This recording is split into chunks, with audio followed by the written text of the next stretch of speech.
नाज़रीन आदाब, मैं हूं विशाल आजम और आप देख रहे हैं न्यूज 18 उर्दू का खुसूसी प्रोग्राम कहकर ही मानेंगे। नाज़रीन, कोरोना की तबाहकारियां लगातार जारी हैं। मुल्क भर में पिछले 24 घंटों में कोरोना के मामले कम जरूर आए हैं, लेकिन चौंकाने वाली बात यह है कि एक दिन में कोरोना से अब तक की सबसे ज्यादा हलाकतें हुई हैं। जी हां, अब तक, यानी पिछले साल या फिर इस साल का भी अगर मुआवजा कर लें तो एक दिन में 24 घंटों में होने वाली जो अमवात है वो 4,529 अमवातें हैं। इतनी मौतें एक दिन में कभी अब तक नहीं हुई थी। ये जरूर है कि जो शिफायाब होने वाली तादाद है वो भी ज्यादा है और जो कोरोना के मामले दर्ज किए गए हैं वो कम हैं, लेकिन जहां तक मामला अमवात का है वो कुछ ज्यादा है। और इसी बीच कांग्रेस के जो सीनियर लीडर हैं राहुल गांधी, उन्होंने एक ट्वीट किया है। उन्होंने ट्वीट के मुताबिक ये कहा है कि मुल्क में कोरोना की वजह कर अमवात ज्यादा हो रही हैं और वैक्सीन लगातार कम पड़ती जा रही हैं। तो वैक्सीन को लेकर जो एक वाहिद हम कह सकते हैं कि हथियार है, जो एक वाहिद सेफ गार्ड है कोरोना के मुकाबले में, कोरोना के खिलाफ जंग में, वैक्सीन पर इन दिनों एक सियासी बयानबाजियों का सिलसिला भी जारी है। वैक्सीन को लेकर कांग्रेस के ही एक और लीडर जयवीर शेरगिल ने कहा है कि बीजेपी के मंत्री गडकरी कह रहे हैं कि वैक्सीन बनाने का लाइसेंस ज्यादा कंपनियों को दिया जाए।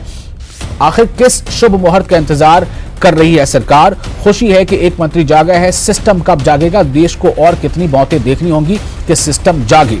दरअसल ये जो जयवीर शेरगिल कांग्रेस के लीडर, उन्होंने ये बयान, ये ट्वीट किया है और वो इसके बाद किया है जब ये खबर आई थी, ये बयान आया था मरकजी वजीर नितिन गडकरी का, जिन्होंने ये कहा था कि मुल्क में लाइसेंस एक की बजाय 10 कंपनियों को क्यों ना दे दिया जाए ताकि वो ज्यादा से ज्यादा जो इसका प्रोडक्शन है वो हो सके और 10 से 15 दिनों के अंदर इसमें काफी तब्दीली आ सकती है और जब हिंदुस्तान में जरूरत पूरी हो जाए, सरप्लस हो जाए, तो इसे हम फिर एक्सपोर्ट भी कर सकते हैं। उन्होंने ये भी कहा कि ये कोई समाजी खिदमत के तौर पर ना हो बल्कि उन कंपनियों को रॉयल्टी भी दी जाए।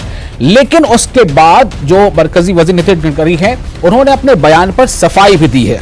उन्होंने पहले तो बयान दिया था ये मशवरा हुकूमत को देते हुए, उसके बाद सफाई कुछ इस तरह से दी है कि उनका कहना था कि मुझे इस बारे में जानकारी नहीं थी कि इस हवाले से बात पहले ही हो चुकी है, लेकिन इतना काफी था कांग्रेस के लिए, कांग्रेस को हमलावर होने के, जो कांग्रेस ने याद दिलाया कि 18 अप्रैल को ही साबिक वज़ीर आज़म मनमोहन सिंह ने भी अपने खत में इसी तरह का मशवरा दिया था, लेकिन उस पर ध्यान नहीं दिया गया।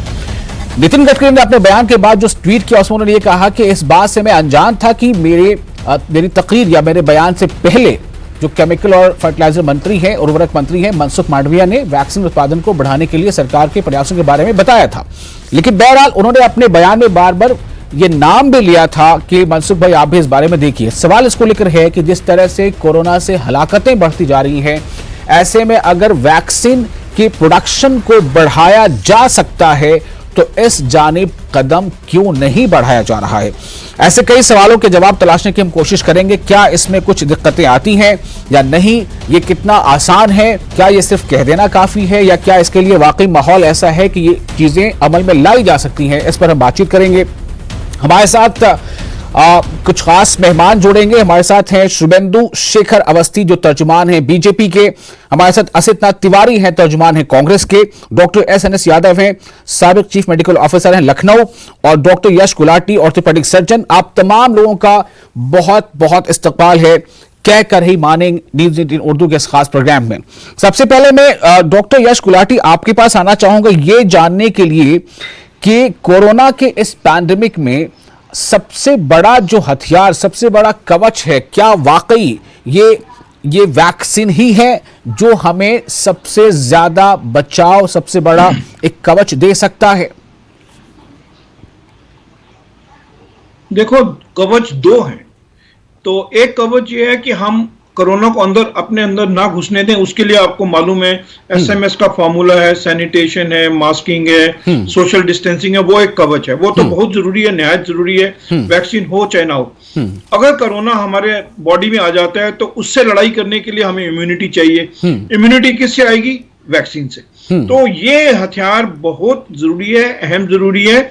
बिना वैक्सीनेशन के अगर हमारे मुल्क में वैक्सीनेशन ठीक तरह नहीं हुई तो हम एक बहुत बड़े डिजास्टर की तरफ बढ़ रहे हैं। तो वैक्सीनेशन तो निहायत जरूरी है, इसमें कोई शक नहीं है, लेकिन इसके अंदर कोई अफसोस ये मेरे को होता है देख के, बार बार रोज मैं न्यूज सुनता हूं, न्यूज़पेपर पढ़ता हूं कि सियासतदान इसमें अपनी रोटियां सेक रहे हैं। कोई कुछ कहता है, कोई कुछ कहता है। देश की पब्लिक परेशान हो चुकी है इनके कमेंट से। हमें रास्ता ढूंढना है कि वैक्सीन कैसे बढ़े और कैसे हम बढ़ाएं। हम एक स्टेज पे आके, एक प्लेटफॉर्म पे आके कैसे अपने मुल्क के सब जो लोग हैं उनको वैक्सीनेट करें, रादर देन कि हम इनकी रोज लड़ाइयां सुने।